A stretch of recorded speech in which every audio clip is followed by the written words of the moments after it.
important gathering place for animals here in the forest. It's one of the only places to spot some of the rarer species such as black rhinos, so we'll keep our eyes open for them. The white birds that are at the edge of the water are yellow-billed stork. They'll eat small fish, frogs, snakes, lizards, and even other small birds. Now, black rhinos are rarely seen because they have been hit pretty hard by poaching, and there's only about 4,200 of them left in Africa. They can weigh up to around 3,000 pounds, and they can charge at speeds of up to 35 miles an hour. That makes them pretty much indestructible to every animal except for man. Looks like it's our lucky day because that is a black rhino over across the water.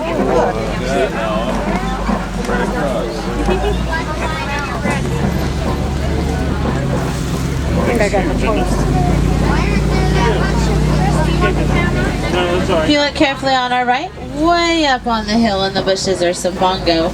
Bongo are also known as ghosts of the forest because they're very rarely seen. Both male and female bongo have horns and they slant backwards, which helps them maneuver their way through the thick brush.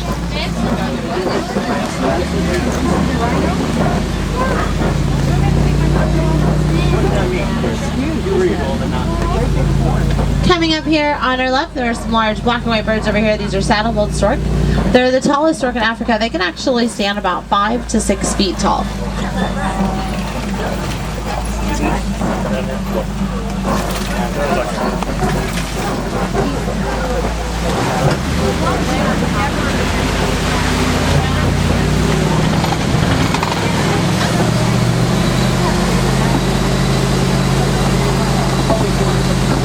We're heading down to Safi River now, which is home to some Nile hippopotamus.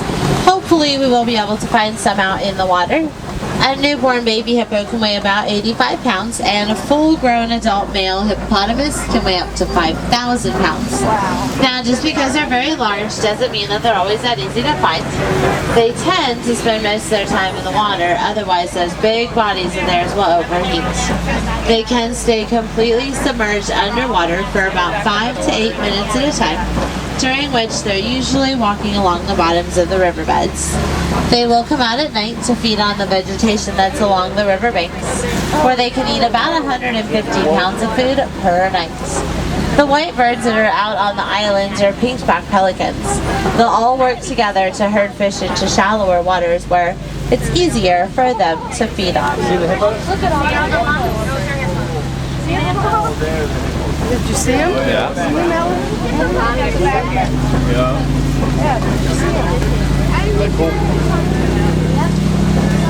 You know, you're taking it. I'm jiggling too much. Yeah. I've never pointed out to her.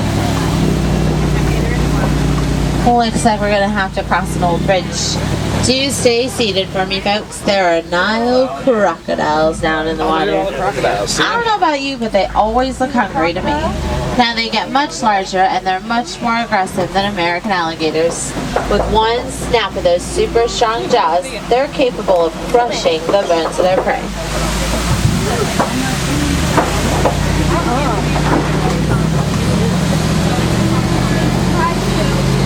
You like it? Simba one, come in. Go ahead, Wilson.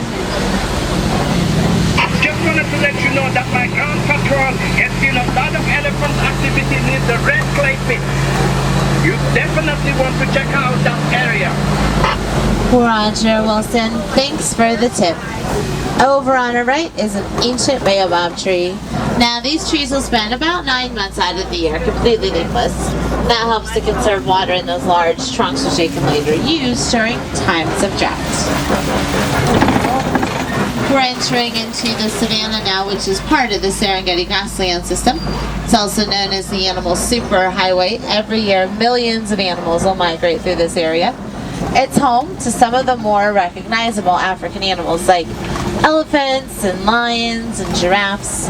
And this is all part of the wild Africa we are working so hard to save. Coming up here on our right, the large tan antelope or Patterson's eland. They're one of the largest antelope in Africa. Males can stand about 6 feet tall at their shoulders and weigh up to around 2,000 pounds. Just like those bongo that we saw before, both male and female Patterson's eland have horns. Right there. Right there.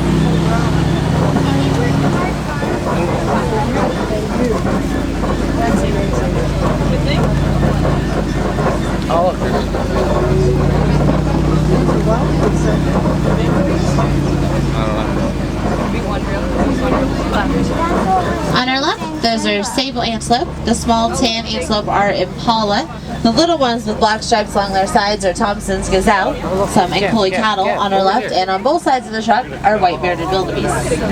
Ankoli cattle are also known as Watusi cattle. They were named after the Watusi tribe, which first domesticated them. And they do have the longest horns of any cattle in Africa. Their horns can get about 6 feet long. Impala are capable of incredible leaps. They've been known to leap about 30 feet when trying to escape from a predator. Just to put that into perspective, 30 feet is about as long as this truck, so it's a pretty good sized jump. Thompson's gazelle are better known as Tommies here in Africa, and they might look small like babies, but they were actually full grown. Tommies only have an average weight of around 60 pounds. The tall cones of earth that we just drove by, and you'll see some more around the savannah, those are termite mounds, and they're as hard as concrete. Elephants will use them as scratching posts, and when they wear them down, antelope will stand on top of them to keep a lookout for any predators that could be hiding in the tall grass. The look of this savanna landscape is kept this way by the animals that live here. Elephants act as bulldozers, pushing over the trees and eating the undersides of them, and that allows the grasses to spread. While giraffes will trim up the tops of the trees, which allows more sunlight to shine through. Zebra and large antelope will mow down the tall grasses, which allows new shoots to grow, while little nibblers like gazelle and warthogs will trim up the edges. In a balanced natural system, there's enough food for everyone here in the savannah.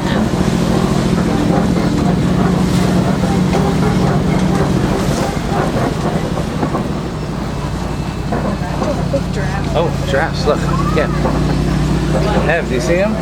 The giraffes are over here. Coming up here in the trees on our left are some reticulated giraffes.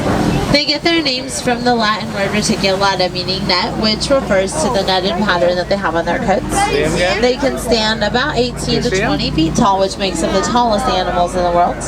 A newborn giraffe can stand about 6 feet tall, and that's tall enough to look an adult human right in the eye. Some more Tommies off to our right.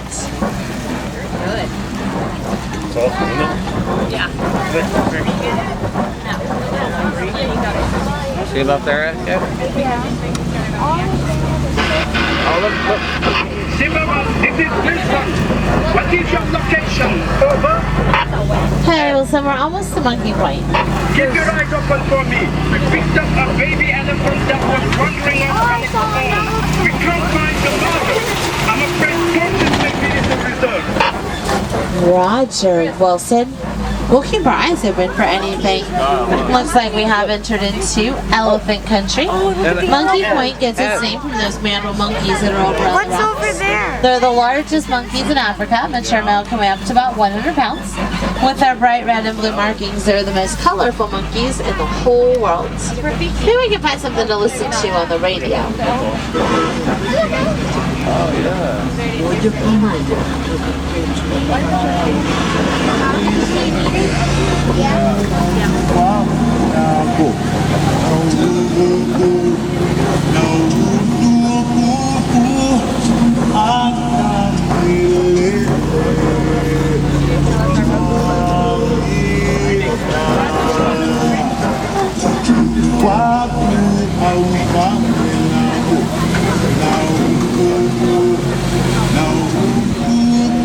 Oh boy. Looks like we're gonna have to cross another old bridge.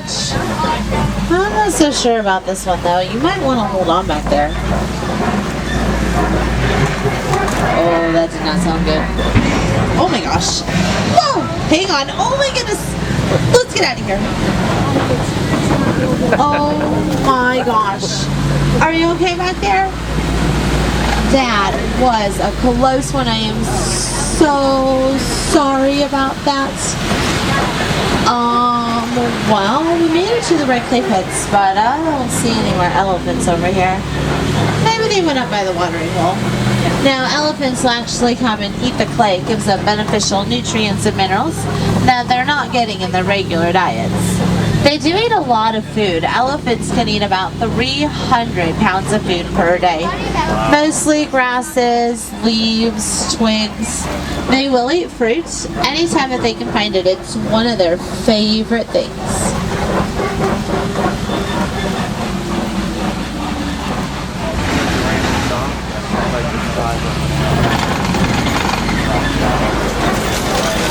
Look at the bird. Both male and female African elephants have ivory tusks, and that makes them susceptible to poaching.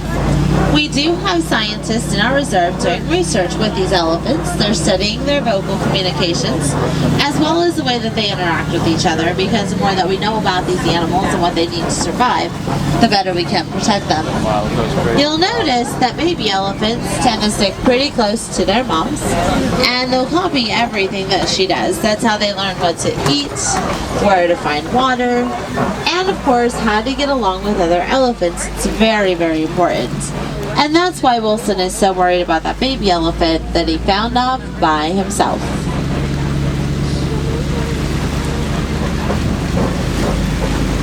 Out on the island are some greater flamingos. These are the lightest pink color of all the flamingos. They're born gray and they get their pink color from the keratin in the brine shrimp that they eat.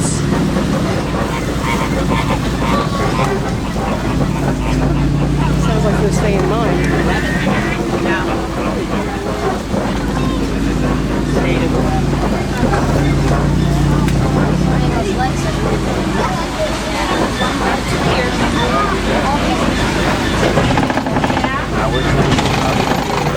Looks like we're entering into white rhino territory.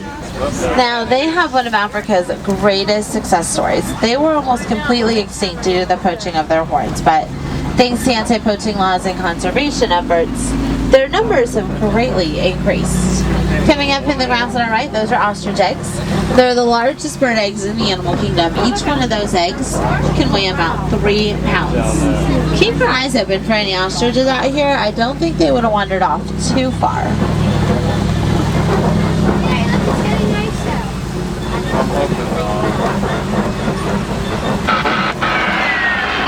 Simba One, I see you at the junction. I suggest you go west. It will be worth it. Okay, we can head around that way.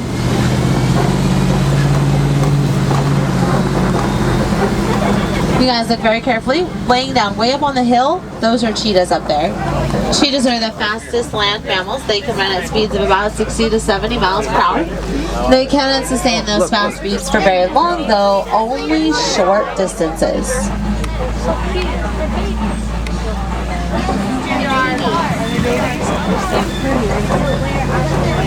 Coming up here, laying down up on top of the rocks, that is a lioness up there. Now, lions are Africa's largest carnivores. They're the only big cats to hunt cooperatively and live together in prides. They are inactive about 18 to 20 hours a day, and they tend to spend most of that time sleeping, so you guys are very lucky to see them awake. It's like there's a lion out here by the tree. You see it, Gab?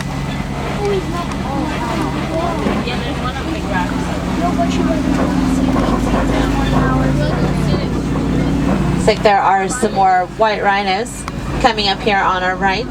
Also, those white and tan animals over there, those are scimitar horned orcs.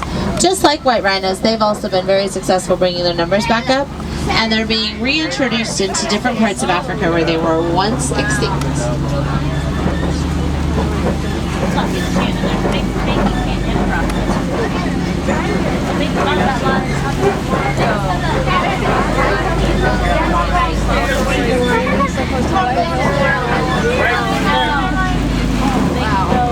Look at her up on the rock. I know. Maybe out the back, maybe. Do you see him? Yeah. Wow. Do you see it? That's like your favorite animal. I know. Ev. Saw him? Laying down in that last burrow is a warthog. They're the largest burrowing animals. They'll dig out Right those there, burrows right with there, their right there. razor sharp tusks. In the home. Looks like there are some more ostrich eggs coming up here on the right. We're going to get another look at those white rhinos and scimitar corn orcs. Also, the small brown animals over on the right, those are bontebok. They're very special around here because they unfortunately have become extinct in the wild, and you can only find them in reserves like this one. I got her on video if you don't. Zimmerman, there are poachers in the area. Can you help us cut them off? Absolutely, Wilson. We're on our way. Oh boy. This must be where the poachers broke in at. I guess we're gonna have to head outside of the reserve.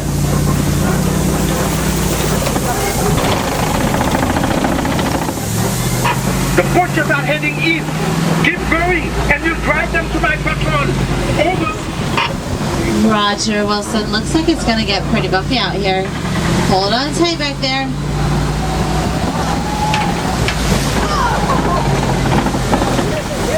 Oh, this might have been a bad idea.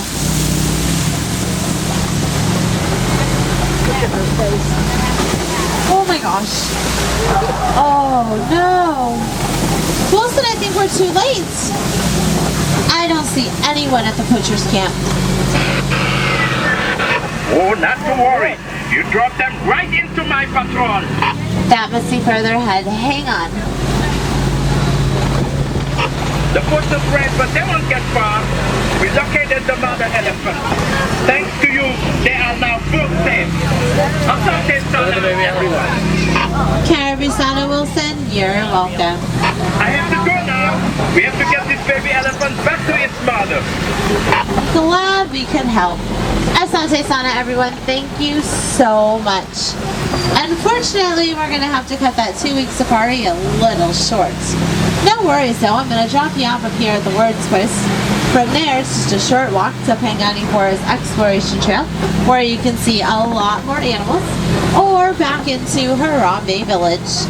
Thank you guys so much for touring with us. Please you come back and visit again soon, because those animals out there will be waiting for you. Now guys, make sure that you check those net bags in front of you, as well as the seat around you for personal items. And watch your hands and feet on the right. Charity's going to open up those